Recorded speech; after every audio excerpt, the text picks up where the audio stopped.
खबर उत्तर प्रदेश बलिया से।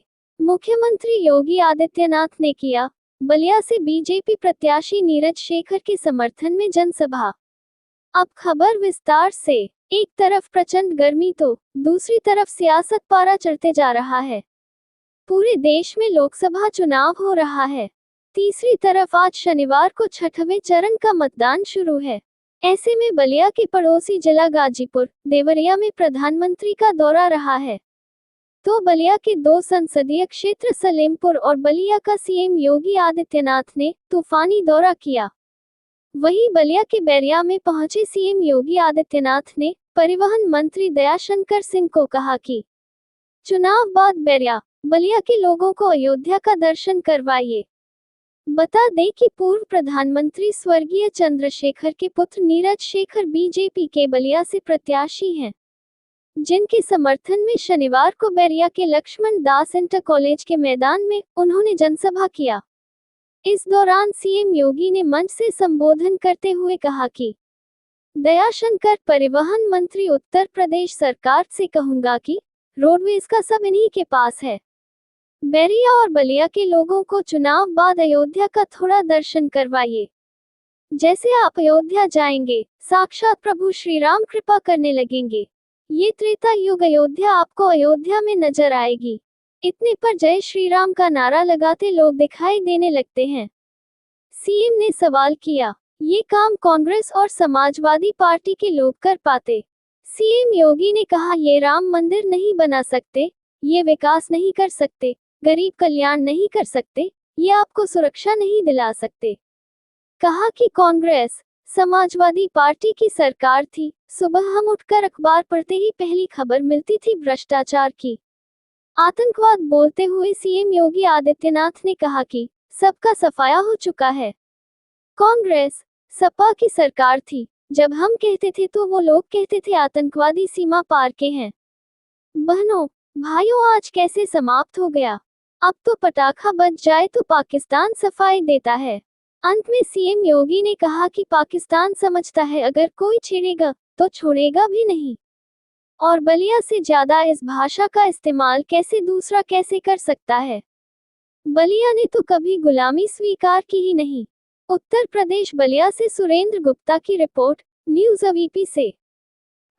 दयाशंकर से कहूंगा कि रोडवेज का तो इन्हीं के पास वो है। एक बार चुनाव के बाद बैरिया और बलिया वालों को अयोध्या में पूरा दर्शन करवाइए, नई अयोध्या का दर्शन करवाइए। आज आप अयोध्या जाएंगे, ऐसा लगेगा जैसे प्रभु राम साक्षात कृपा कर रहे हैं। एक त्रेता युग की अयोध्या आपको अयोध्या में नजर आएगी। बहन और भाइयों, मैं पूछना चाहता हूं, क्या ये काम कांग्रेस और समाजवादी पार्टी के लोग कर पाते क्या? राम मंदिर का निर्माण क्या ये लोग कर पाते क्या? बना पाते क्या? ये राम मंदिर नहीं बना सकते, ये विकास नहीं करा सकते, ये गरीब कल्याण नहीं कर सकते, ये आपको सुरक्षा नहीं दे सकते, ये देश के अंदर आतंकवाद की सहानुभूति आतंकवाद और नक्सलवादियों के प्रति होती है।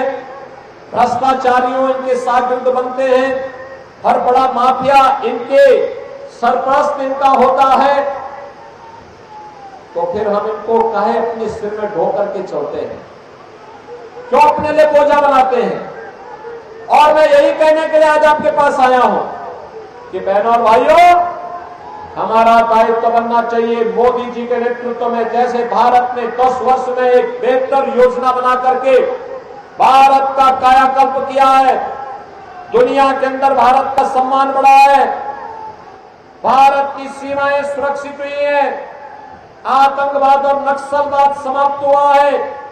याद करिए, कांग्रेस और समाजवादी पार्टी की सरकार थी और उस समय आतंकी वारदात होती थी। सुबह हम अखबार पढ़ते थे, अखबार पढ़ते ही पहली खबर मिलती थी भ्रष्टाचार की। सायकाल होते होते आतंकी विस्फोट की घटना सामने आती थी, निर्दोष लोगों के हताहत होने के समाचार सामने आते थे। और जब हम सरकार पर दबाव बनाते थे कि भाई आतंकवादियों के खिलाफ कार्रवाई करे, तो सरकार कहती थी आतंकवादी तो सीमा पार के हैं।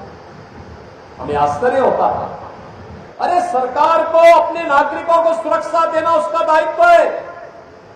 जैसे प्रदेश के अंदर आपने देखा होगा या देश के अंदर आपने देखा होगा, देश के अंदर जितने आतंकी संगठन थे, नक्सली संगठन थे, मोदी जी के नेतृत्व में 10 वर्ष में सबको समाप्त कर दिया गया।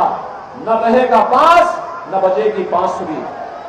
और ऐसे ही प्रदेश के अंदर जितने बड़े बड़े माफिया थे, सिर उठा करके चलते थे, बेटी और व्यापारी की सुरक्षा के लिए खतरा बने हुए थे, राह चलते हुए राजजनों को गोली मारते थे, आज आपने देखा होगा वे सब भी मिट्टी में मिल गए हैं, किसी का तो पता नहीं चलता। ये सरकार का दायित्व बनता है अपने नागरिकों को सुरक्षा प्रदान करें और उसकी सर्वोच्च प्राथमिकता होनी चाहिए। बहनों और भाइयों, उस समय हम कांग्रेस से कहते थे, समाजवादी पार्टी से कहते थे कि आतंकवादियों से निपटो, वह कहते थे आतंकवादी तो सीमा पार के हैं। बहनों और भाइयों, आज कैसे समाप्त हो गया। अब तो कहीं पटाखा भी जोर से फट जाए तो पाकिस्तान पहले सफाई देता है, कहता साहब मेरा हाथ नहीं है और मेरा नाम मत ले, मुझे मत तो दोषी ठहराना।